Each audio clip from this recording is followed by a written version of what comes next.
ท่านผู้ชมตามการรายงานจากกระทรวงการเงินการขยายตัวเศรษฐกิจของประเทศเฉลี่ย5 ปี 2021 หา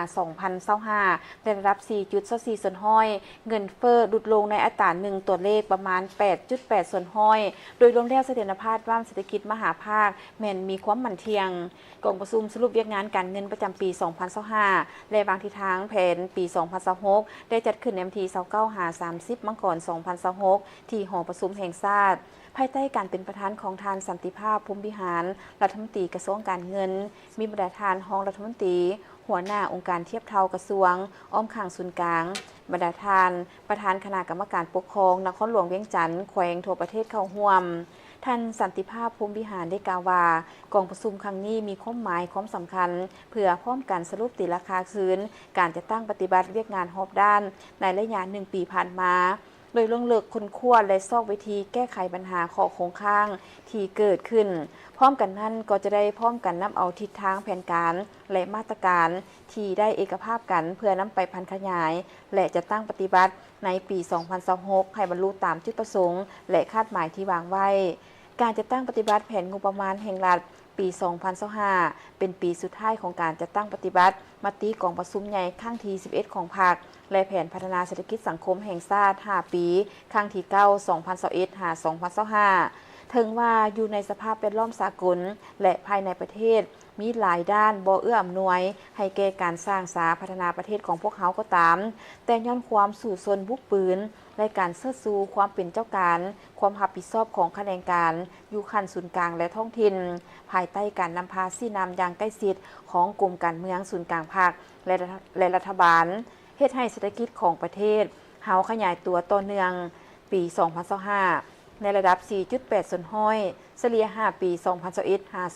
2025 ในระดับ 4.24 ส่วนห้อย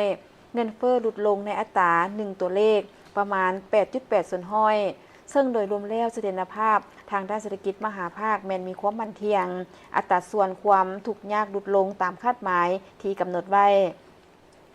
การเชื่อมโยงเศรษฐกิจกับภาคพื้นและสากลได้ดำเนินไปด้วยบัตรก้าวนักแน่นสามารถดึงดูดการลงทุนกับภาคพื้นและสากล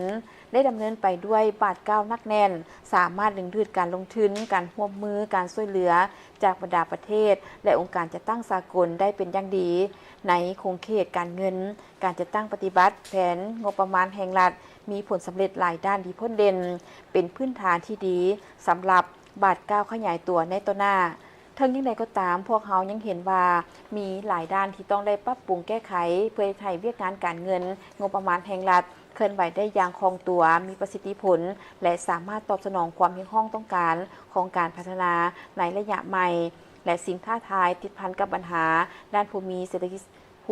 รษฐศาสตร์แมนการชะลอตัวของเศรษฐกิจโลกคาดคะเนเติบโตประมาณ 3.1 ส่วนห้อยในปี 2026รายรับงบประมาณแห่งรัฐพวกเขาต้องสู่ซนให้ได้ 20.02 ส่วนห้อยของ GDP รายจ่ายงบประมาณแห่งรัฐต้องได้สืบต่อคุ้มครองอย่างเคร่งครัดและรัดกุมประเทศที่จะสามารถประสบผลสำเร็จในการพัฒนาในยุคที่เปลี่ยนแปลงต้องมี4ปัจจัยคือ